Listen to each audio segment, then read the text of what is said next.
Years old, man, it became very apparent that I had a desire for justice. That was like the sole deepest desire that I had, was I wanted people to know freedom because I had been so deprived of it from day one. And there was no, there's this practice of switching mothers. You'll have a cult mother, and then they have your regular mom, and then they create this trauma bonding so that you'll bond with anybody that they want you to do. And this happens by taking you away from your mom and your dad constantly and giving you new mom and dad, new uncles, new aunts, right? And so you're living in this constant state of destabilization. And so it's as that destabilization happens and that patterning is built up, that's when a lot of the programming comes in to stabilize these new personalities and these new pursuits and endeavors. But I had this zealousness to see injustice stopped, and they preyed on that. And so they gave me opportunities to fight back against these perverts who are abusing children, and they would build up in me this rage, this need for vengeance, and then they would let me release that on somebody. And in the beginning, it was people I knew were bad guys I'd seen abuse children. And I would slice their throats up, man. I would tear them to freaking ribbons. And I loved it because I finally felt like I could stop something that I knew was evil. And I thought this was the way to stop all these monsters in the world. I just wanted to hunt monsters in the night. I just wanted to go down in the tunnels and hunt. And that's what they kind of created in me, this just freak of a need to hunt. And then they would bury that away, and you go back to normal life, and you go back to Christian school, and you go back to the regular life, and your parents act like it's just normal, but they're like, you got to have cover stories for why your child's all beat up and bruised and your face is smashed in. Like, I've had multiple reconstructive plastic surgeries from fights, like fighting for my stinking life. You got to have cover stories. So we would move around constantly. My parents would move us around sometimes every 6 months or not. But once you have a friend or a teacher or somebody who notices, starts asking questions, or you start bonding with somebody that's outside the cult, they're not going to tolerate that. And so we would move all the time. And now my sisters on the other side, they weren't roped into this thing. I was in a male cult. This is the Brotherhood of the Snake down in Lake Havasu. But this is, my sisters weren't caught up in the same thing, but they were caught up by the family as a whole.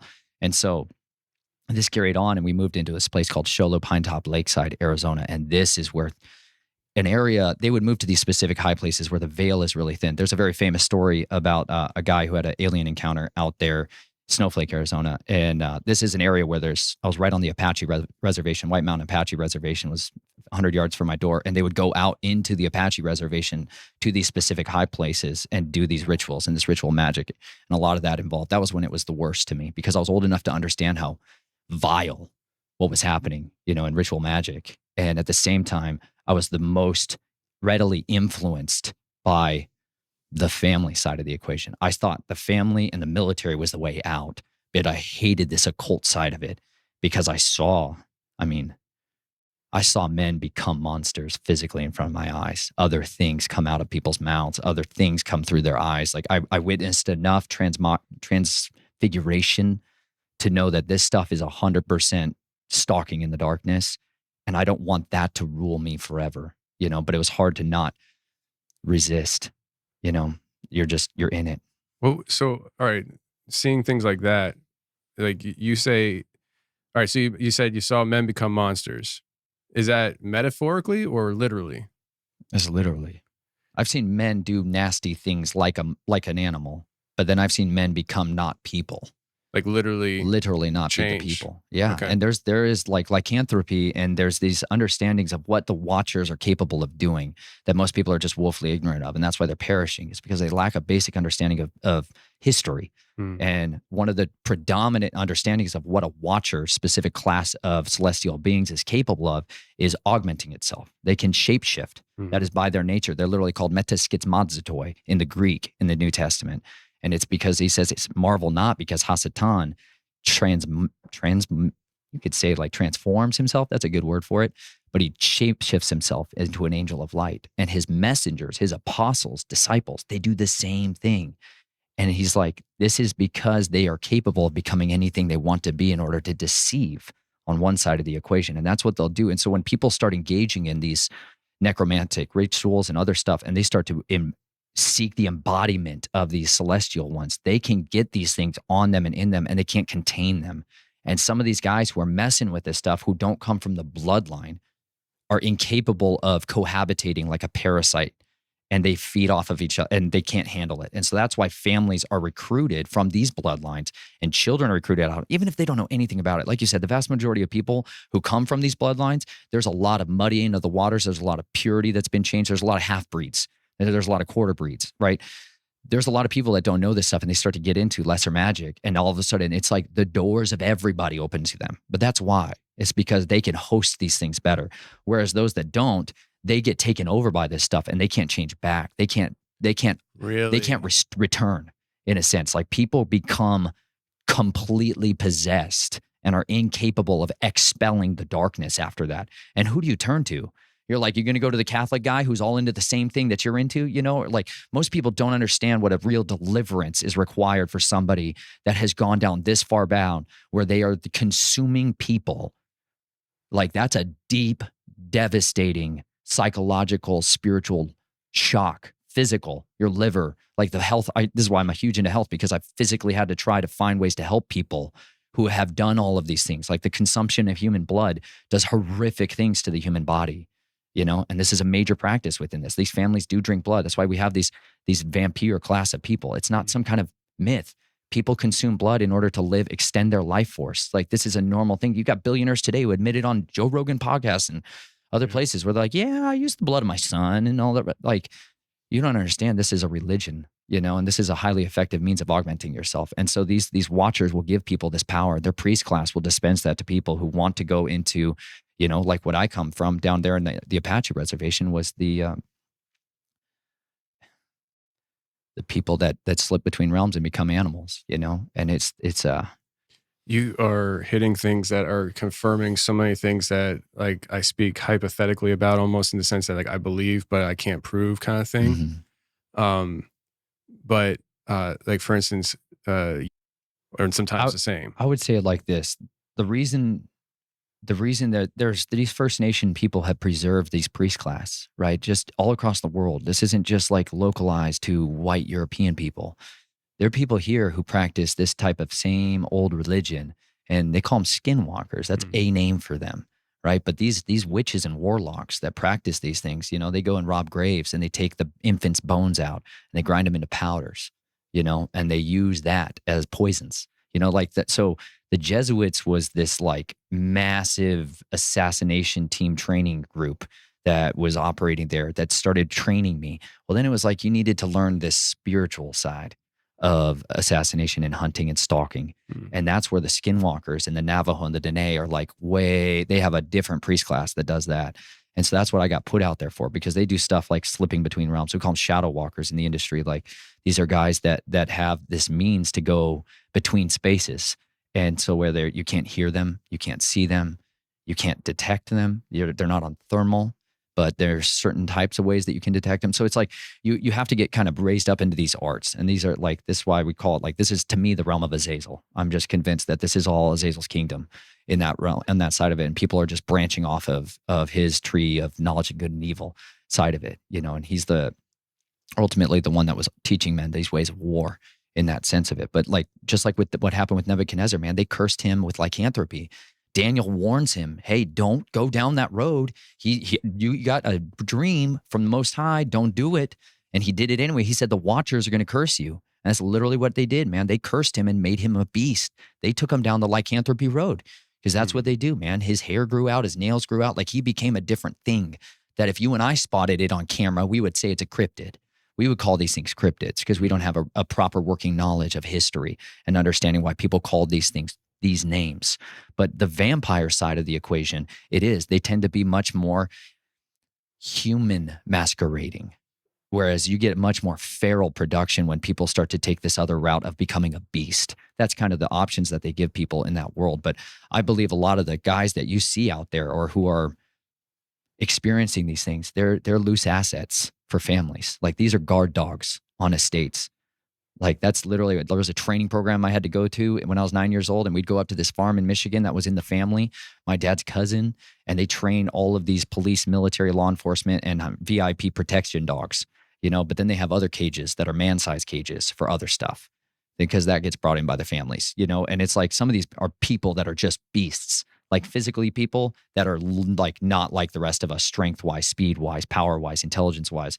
And then others of them are just unrecognizable as anything related to man. And so Is that their ability, the strength, intelligence? Is that something that is brought on through uh, ritual, or is it brought in on through like medical injections? mm, You know, like I've heard stories of military injecting people with things, and they essentially become a super soldier. mm. Is it that kind of stuff, or a combination, or what? I think it's just both. It depends on who's got high tech and who's got the old tech. Mm, And the old tech is generally superior. The new tech has side effects. When people are getting injections and are using, recombinant DNA to start augmenting stuff, there's other variables that are unpredictable. Whereas if you just use a different spirit, you can predict what it's going to be. That's like when a skinwalker kills. That's what you have to go through, man. I'm 9 years old and I had to stink and kill somebody with my hands, a friend, a person that I love, because my family was not somebody I loved. And so part of in order to be inhabited by these spirits that will shapeshift you and allow you to become a different creature, you're going to kill somebody that you love, and you're going to kill them with your bare hands. You're going to breathe in their life as they die. mm. And it's when you do that this stuff comes on you, and that's the stuff that makes you convinced you can never be redeemed. I believe it. I believe it. So all right, there's so much to unpack. I'm trying to collect my thoughts.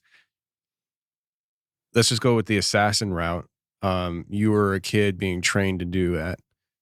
When you were doing it, did you have to transform? Was that part of the process for you, or did you ever have to never go down that route? I wasn't like, I didn't go that route. My route was being able to get by anything. Like, you got to be able to invade anything and be able to familiarize yourself and be understanding of how to navigate and get past people's weaknesses or things' weaknesses. Like, you want to train how to do infiltration and exfiltration with targets, hardened targets. You're going to have to learn how to get by guard dogs, physical guard dogs, wolf kind. And then you're going to have to learn how to get by stuff that's like, they have a warlock that sits in this estate and they do ritual magic to do all these spells and incantations. You need to know how to get through that. So there's like, you get training by getting exposed to all these different variables so that you can be able to pierce through no matter what it is and eliminate somebody or plant something. It wasn't always just like assassination. That was an aspect of it. But a lot of it is counter-espionage and espionage. You're setting people up, right? Or you're trying to extract something. Like, there's this project we'll have to get into more. It's called the Jason Project, which is a secret scientific military group that's now more publicly known. It's a consulting group for the smartest people in the entire world. But they had children. And so they started this junior Jason program where they're like, yeah, we should all breed together, and have these really super high intelligent children. Well, then they could be great spies. And so that's where you get into espionage as a major tacit of this. That is, they get interlocked so heavily, and you start to figure out that the vast majority of the people behind the scenes are not just connected to these religious orders, they're connected to the government. And these are, a lot of them are State Department employees. And this is how the United States military and government regulates and controls assets out of containment, people that are not doing what they're supposed to, that have information they shouldn't have, and they need to be eliminated, or you need to extract a piece of information from them. And so that's what really launched me into that realm, was right then in those mountains of the White Mountains is what they're called. But that was when I chose more of, I don't want anything. I want to not be in this cult side. It's not like that was respected, but it was acknowledged. And I got opportunities to do the side of it that I thought was high speed and low drag and looked way more freeing, which was the modern American soldier. I wanted that route. But you're designed to basically always be a spy, and that you're going to feed back the family what you want. And if you're going to be put in a position, we'll open the doors for you. And that's where all of that really was birthed out of, was there in the White Mountains. And then once that decision was made, my great-grandfather was brought back to our house in Colorado. He was located there, and my father signed me over to him. He got parental rights. He got bedtime rights with me at night. That's sick. For a few years, until he was too sick to do anything about it. And my dad got access to the trust fund. And that was when everything went from like surface level, poor, middle class American to like planes, new cars, plane, new car, houses, bed and breakfasts. Like my family became wealthy, and I got thrown from freak show level werewolf Psychoville down in Arizona into the big city of Colorado Springs, which was military gods. Like military, it is the capital of the New World Order. It's Denver, the Front Range of Colorado is 100% the place where the capital has been built and the infrastructure was laid. And so I got put into the military side of the projects there when I was a young teen. And that's where NORAD Space Command and all of this underground facility from the United States Air Force Academy. And that's where I went into the military side of the equation. And that's where I stayed for quite a few years. That's wild. I had a guy on the show a while ago. I don't want to rehash the story. I don't even remember what episode it was called or what I called it. I think it was a member show, but he was messing with something in his apartment, and somebody called in terroristic threats on him, and he had like all this like powder and stuff. Like he wasn't making bomb. I don't think he was making bombs, but like, anyways, the SWAT team came and raided his home or his apartment, and his brother called me. He's like, dude, why is a SWAT team at your apartment right now? And he's at work. And so he just panicked and he fled. Oh gosh. And he this is in Colorado. He fled into the woods. And this is where the story for the show came up, because he's out in the woods and all of a sudden he's being hunted by translucent people shooting at him. And he said this lasted the entire night until he wound up getting to like a safe zone where it just kind of stopped. And he wound up turning himself in and cleared his name and everything. And I don't know, like I don't think he spent any time in jail, because he wasn't building bombs, but he panicked. Like he's the kind of guy, like if I remember correctly, he's a bug out guy kind of thing. Oh yeah. And so it's happening. It's going down. It's going down. We're heading to the hills. We out, Like I've been training for this, right. He's heading to the tunnel. Yeah, exactly. And so, but that he said that was, if not on the NORAD property, it was right near it. Cheyenne Mountain. Yeah. Mm-hmm. And so we theorized that he might have even just stumbled into a training exercise. That's what you could call it. Yeah. That's a fun word. So in other words, it was training, like, oh, here's an easy target. Yeah. So what you're saying is it's almost like you're confirming that there is a lot of high level stuff happening there that would be almost sci-fi to ordinary people. That's where Nikola Tesla set up his entire laboratory system. Is that Same right? place. Oh yeah. Wow. This is a high place. So like you got to understand there's cardinal points across the earth, and you are well aware of this, but there's cardinal points where the veil is thin. It's like a real thing. It's not like some kind of like it's a reality. It's like a physical, scientifically documentable event that takes place in some of these places. And that's why he chose that spot. That's why people, if you start to go to this place called Garden of the Gods, it's this gigantic sandstone feature that just sticks up at the base of 14,110 foot Pikes Peak, this massive mountain. That's where Colorado Springs sits. And then it's a confluence of all these springs, these incredible hot, well, mostly cool water, but mineral-rich springs called Manitou Springs. That's where I ended up going to high school. And it's the highest concentrations of witches in the United States per capita occupy that area, because it's a gigantic tunnel system that has been there from before the days of old, always been there. People have been there, and they've been doing these kinds of participatory acts. Well, the United States military moved into there on a huge degree in the 1940s and began to build during the Cold War, they began to build a lot of tunnel systems. And this is where the continuity of government operations headquarters was going to be when it came to the central part of the United States. And so that Denver is ideally situated because you have the Great Plains to the east, and you have these gigantic cascades of mountains, the Rocky Mountains, as a shield behind you. And so that's why the continuity of government, if it ever relocates from the East Coast, it will go there. And that's where the base of major military operations has embedded itself. And so when somebody stumbles onto something that might be a training, like you call it, like these are just basic kit that a lot of our soldiers have that's just not on the TV yet, where soldiers are needing to be stealth technology, or they're rubbing thermal creams on themselves to hide from any type of thermal imaging software. This is like low end of the tech side of the equation. But Fort Carson, which is where I was stationed, that is a massive military base. And that's where, but abreast to that, there's 6 military bases surrounding Colorado Springs. So it is a gigantic ring of this, including deep underground military bases and stuff that goes up to Denver, and that's interlocked all the way up to Wyoming, where all the communications cables are for the entire country meet.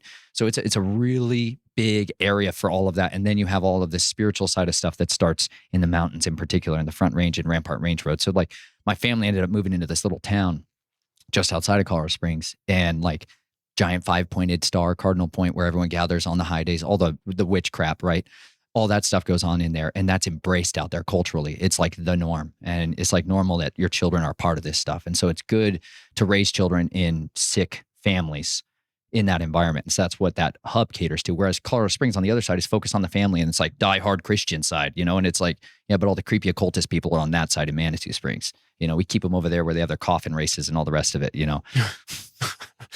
Wow. So we're gonna do an overtime with you. We're gonna focus heavy on the military experience, but I'm assuming the answer, and it's just a yes or no. You don't need to go into detail.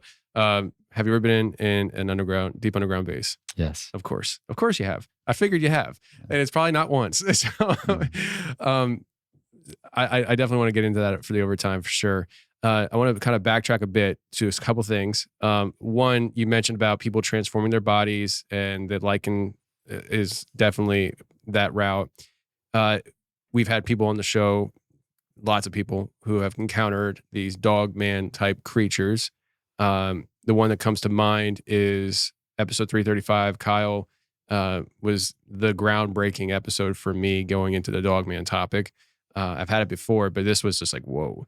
Long story short, he's 15 years old, hunting with his grandfather in Kentucky, Daniel Boone National Forest, the upper side of it. And it's middle of the night. His grandfather's in the truck because he was older, so they had radios. The dogs get on a scent. You hear him howling. He comes up on the scene, and he can hear his dogs fighting with coyotes. The coyotes go off. He only had 2 dogs out there. And in that fight, he heard his younger dog run off as well. So now the older dog, who's a really good hunter, really strong dog, is by himself, fights off these coyotes. They come back in, and it sounded like they came back in a pack almost, and started whooping up on his hound dog. I think it's a hound dog. Don't hold me to that, but hunting dog. And then he hears his other dog come back in, and when his other dog came back in, the fight changes. Coyotes are gone. He comes onto the scene. His older dog goes back to treeing the raccoon in the tree.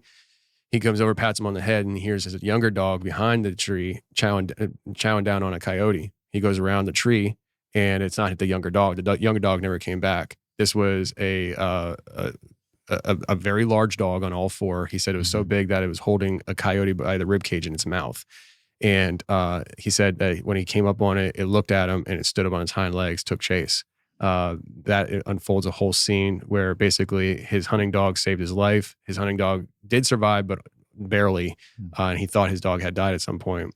That story that he shared on the show, is there any way outside of what you shared that it could be something else other than somebody that transformed from human to upright walking dog, that maybe was one of those people who weren't able to handle that and could never change back? Is that in your mind what that would be? Or do you think that there are actual creatures out there that maybe come from other realms, or maybe just like some people? I don't personally subscribe to the idea that Bigfoot's just this hairy primate that we can't catch. Yeah. I think there's more woo-woo stuff to it.